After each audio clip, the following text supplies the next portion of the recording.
teman-teman, perkenalkan nama saya Emi, saya dari Prodi Sesos. Di sini saya akan melaksanakan tugas dari sosiologi gender. Manusia tidak lepas dari pendidikan. Pendidikan berada di tengah-tengah masyarakat dan memiliki fungsi untuk memanusiakan manusia. Pendidikan sebagai salah satu lembaga digunakan sebagai bentuk sosialisasi khusus yang secara sistematis dan formal melakukan transmisi sikap-sikap dan norma-norma kepada peserta didik. Pendidikan memiliki beberapa bentuk, yakni pendidikan formal ialah pendidikan yang berlangsung di lingkungan sekolah. Pendidikan informal ialah pendidikan yang berlangsung di lingkungan keluarga, dan pendidikan non-formal ialah pendidikan yang berlangsung di masyarakat. Undang-Undang Sikdiknas Bab 2 Pasal 3, fungsi pendidikan nasional adalah mengembangkan kemampuan dan untuk watak serta peradaban bangsa yang memartabatkan dalam rangka mencerdaskan kehidupan bangsa. Hasil penelitian dalam pembelajaran sosiologi telah ditemukan adanya bias gender.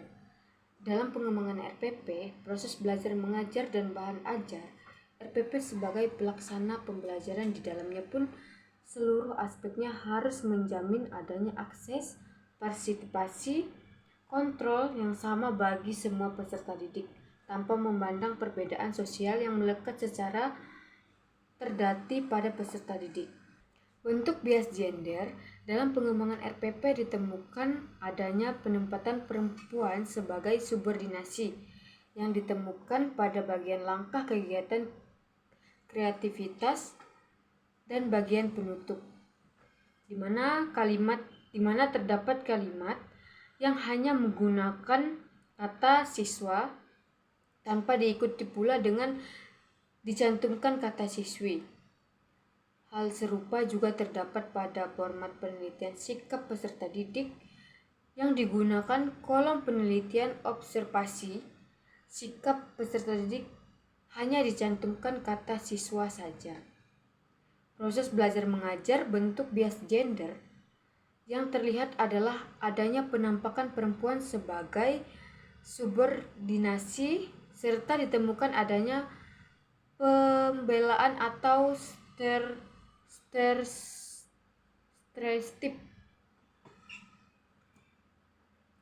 Sudah terintegrasi nilai-nilai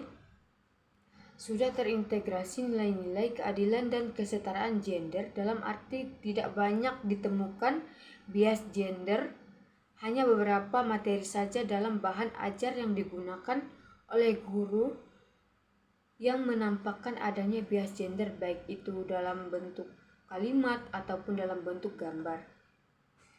Faktor penyebab bias gender dalam pembelajaran sosiologi kelas 10. Fakta penyebab bias gender dalam pembelajaran sosiologi terbagi menjadi dua, yakni faktor internal dan faktor eksternal. Faktor internal meliputi ketidakpahaman guru mengenai bias gender. Ketidaksamaan tersebut dilatar belakangi karena guru merupakan lulusan pendidikan geografi yang dimana saat menempuh pendidikan di bangku kuliah tidak mendapatkan pemahaman mengenai gender. Tidak adanya sosialisasi dari kepala sekolah dan pemerintah di sekolah, dan kurangnya guru membaca buku dan artikel terkait persoalan gender, khususnya mengenai bias gender.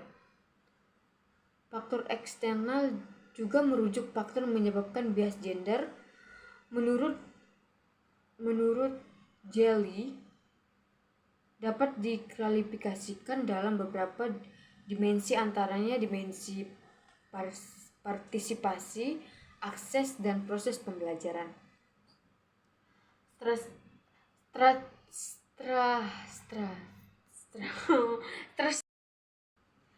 Strategi untuk memanfaatkan isu bias gender sebagai sumber belajar adalah segala sesuatu yang didapatkan oleh siswa untuk belajar, baik secara khusus dirancangkan untuk belajar maupun tidak.